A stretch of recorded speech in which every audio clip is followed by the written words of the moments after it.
मैं विनोद कुमार कुमावते शारदा विद्या मंदिर की डिजिटल क्लास में आपका स्वागत करता हूँ। आज हमें संख्याओं में सम संख्याएं, विषम संख्याएं, भाज्य संख्याएं, अभाज्य संख्याएं आदि का अध्ययन करेंगे। तो देखिए टॉपिक स्टार्ट करते हैं। इससे पहले हमने प्राकृत संख्या, पूर्ण संख्या, पूर्णांक संख्या, परिमेय संख्या, परिमेय संख्या, वास्तविक संख्याओं का अध्ययन कर लिया था। तो अब देखिए स्टार्ट करते हैं। सबसे पहले सम संख्याएं। सबसे पहले सम संख्याएं।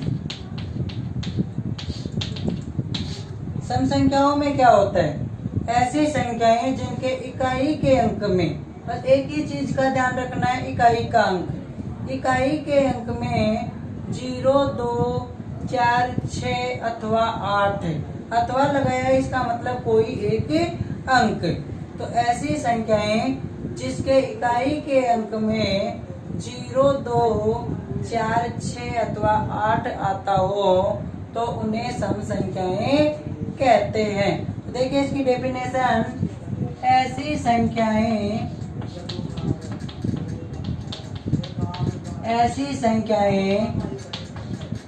जिनके इकाई के अंक में, ऐसी संख्याएं जिनके इकाई के अंक में 0, 2, 4, 6 अथवा 8 आते, ऐसी संख्याएं जिनके इकाई के अंक में 0, 2, 4, 6 अथवा 8 हो तो उन्हें सम संख्याएं कहते हैं। तो उन्हें क्या कहते हैं? सम संख्याएं।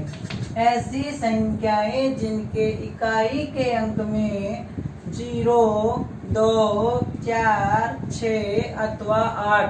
अथवा का मतलब है इनमें से कोई एक अंक हो तो उन्हें सम संख्याएं कहते हैं।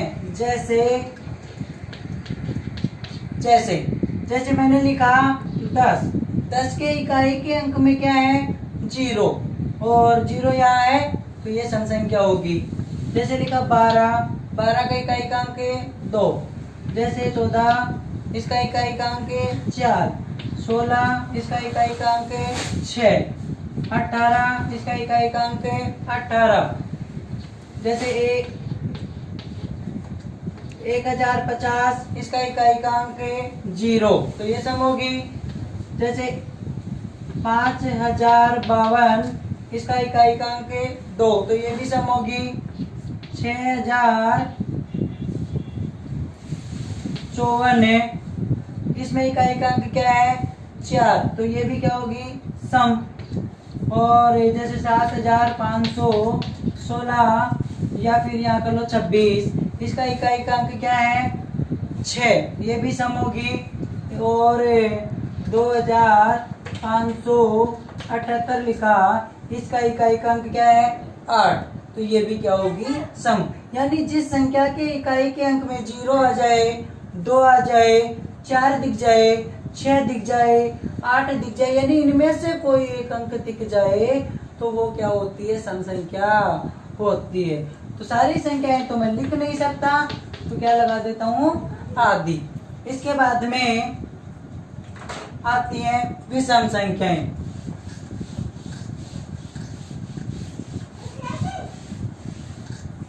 इसके बाद में दूसरी संख्या है वो है विषम संख्याएं।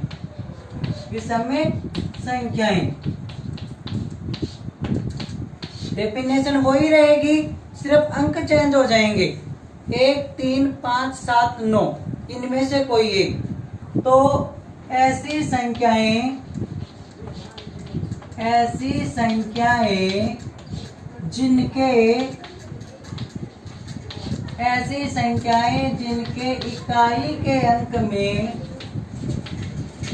इकाई के अंक में 1, 3, 5, 7 अथवा 9 हो, ऐसी संख्याएं जिनके इकाई के अंक में 1, 3, 5, 7 अथवा 9 हो तो उसे विषम संख्याएं कहते हैं। तो उसे विषम संख्याएं कहते हैं। ऐसी संख्याएं जिनके इकाई के अंक में 1 दिख जाए, 3 दिख जाए, 5 दिख जाए, 7 दिख जाए या फिर 9 दिख जाए। इन एक साथ तो दिखने से रहे, इनमें से कोई एक अंक दिख जाए तो उसे क्या कहते हैं? विषम संख्याएं कहते हैं। जैसे 11, इसमें इकाई का अंक 1 है, 13, 15, 17, 19, इस प्रकार से इकाई में 1, 3, 5, 7, 9 इनमें से कोई एक अंक दिखे तो सारी संख्याएं तो लिख नहीं सकता, तो आदि। इसके बाद आती है अगली संख्या भाज्य संख्याएं। भाज्य संख्याएं, भाज्य देखो, भाज्य का मतलब है जिनमें भाग जाए, जिनमें भाग जाए। तो हमें वो संख्याएं ढूंढनी है जिनमें भाग चला जाता है, जिनमें भाग चला जाता है। तो देखो मैं उदाहरण देता हूं, जैसे 1 है, 4 है और हमारे पास जैसे 1 और 4 है, ये उदाहरण ले लेते हैं। इसमें किस किस का भाग जाता है? 1 में। तो 1 में यदि मैं भाग देता हूं तो किसका भाग जाता है? 1 का ही जाएगा। और यदि 4 में भाग देता हूं तो 2 का जाएगा और 1 का जाएगा और किसका जाएगा? 4 का। यदि मैं 1 में भाग देता हूं तो किसका भाग जाएगा? 1 का। और यदि मैं 4 में भाग देता हूं तो 1 का भाग 4 में जाता है, 2 का भाग भी 4 में जाता है और 4 का भाग भी 4 में जाता है। अब देखो इसमें क्या है कि एक को मैं क्या बोल सकता हूँ? 1 को तो 1 ही बोलेंगे, पर 4 को मैं थोड़ी देर के लिए यहाँ क्या बोल सकता हूँ? स्वयं या खुद बोल सकता हूँ। तो क्या है कि 4 में 1 का भाग तो जा ही रहा है, 4 में 1 का भाग तो जा ही रहा है और 4 यानी खुद का भाग भी जा रहा है। इसके अलावा इसमें मात्र एक संख्या का भाग और जाता है, वो कौन है? 2। यदि मैं संख्या लिख दूं 6, तो 6 में 1 का भाग तो जाएगा ही जाएगा, इसके बाद में 2 का जाएगा, 3 का जाएगा और 6 का खुद का भी जाएगा। तो 1 और 6 यानी यहाँ 6 के लिए क्या होगा? स्वयं, यानी 1 और ये जो स्वयं है यहाँ भी आ रहा है और यहाँ भी आ रहा है। तो 1 और जो स्वयं का भाग है, खुद का भाग है, वो तो उस संख्या में जाएगा ही जाएगा। इनके अलावा क्योंकि हर संख्या पे ये नियम लागू हो रहा है, जैसे अगर मैं लिखता हूँ, जैसे 8 लिख दी मैंने, तो 8 में किस किस का भाग जाएगा? 1 का, 2 का, 4 का और 8 का।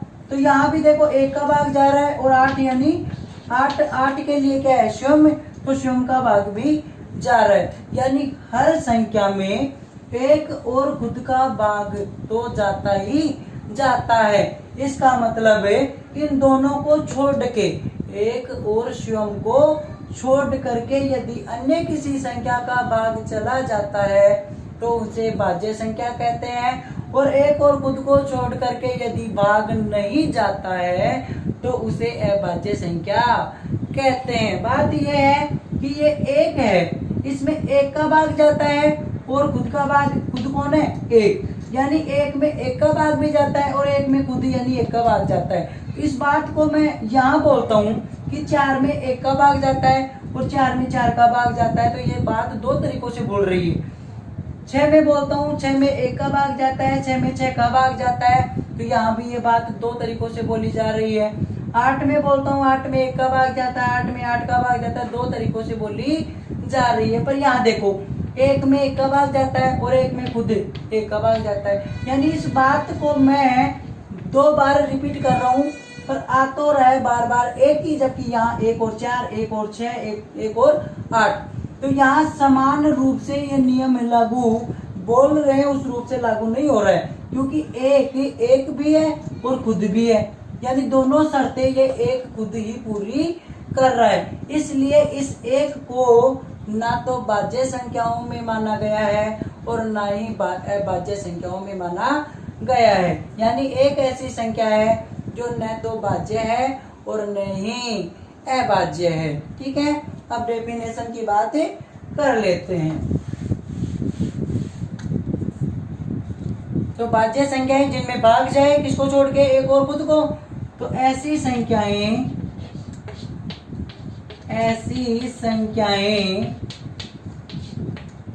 जिनमें एक व स्वयं, ठीक है, स्वयं को छोड़कर, एक व स्वयं को छोड़कर ऐसी संख्याएं जिनमें एक व स्वयं को छोड़कर अन्य किसी संख्या का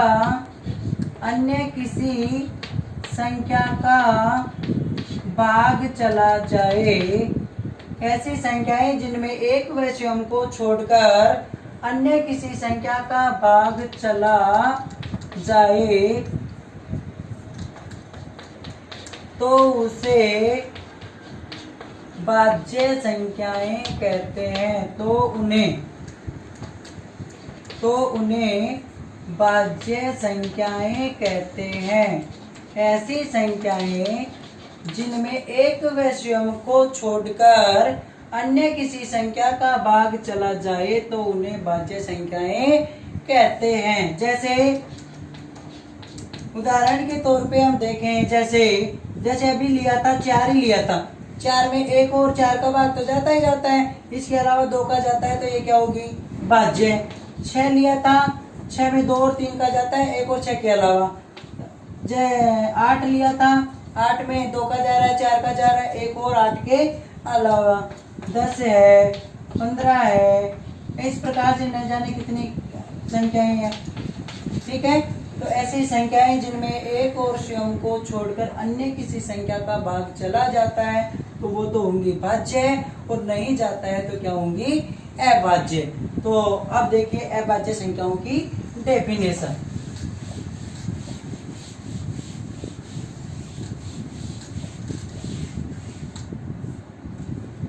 नंबर 4 पे अभाज्य संख्याएं।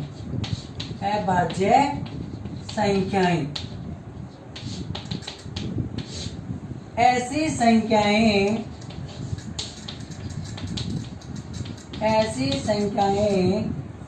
जिनमें एक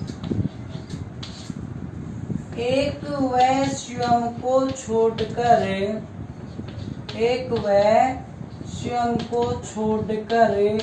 वही डेफिनेशन है जो भाज्य की थी।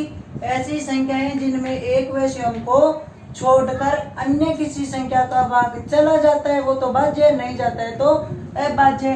तो ऐसी संख्याएं जिनमें एक व स्वयं को छोड़कर अन्य किसी संख्या का भाग नहीं जाता हो। ऐसी संख्याएं जिनमें एक व स्वयं को छोड़कर अन्य किसी संख्या का भाग नहीं जाता हो तो उन्हें अभाज्य संख्याएं कहते हैं। भाज्य में क्या था, भाग चला जाता है किसको छोड़ के, एक और स्वयं को, और अभाज्य में क्या है, भाग नहीं जाता है किसको छोड़ के, एक और स्वयं को। तो ऐसी संख्याएं जिनमें एक व स्वयं को छोड़कर अन्य किसी संख्या का भाग नहीं जाता हो तो उन्हें अभाज्य संख्याएं कहते हैं। विथ एग्जाम्पल, जैसे देखिए भाई 2 है, 2 में 2 का भाग जाता है, 2 क्या है, स्वयं। 2 में 1 का भाग जाता है तो ये 2 तो नियम है, एक और स्वयं, इसके अलावा किसी संख्या का पूरा भाग नहीं जाता है। 3 में 3 का जाता है यानी खुद का जाता है, 1 का जाता है, ठीक है, इसके अलावा किसी का नहीं जाता। 5, 7, 11, 13, 17 आदि। ठीक है, तो जिन संख्याओं में एक और स्वयं के अलावा किसी का भाग नहीं जाए तो ऐसी संख्याओं को क्या कहते हैं, अभाज्य संख्या। अब इसमें एक नोट डाल के लिख लेते हैं, भाई एक ना तो मैंने इसमें लिखी ना ही मैंने उसमें लिखी, कारण अभी आपको बताया था। तो एक ऐसी संख्या है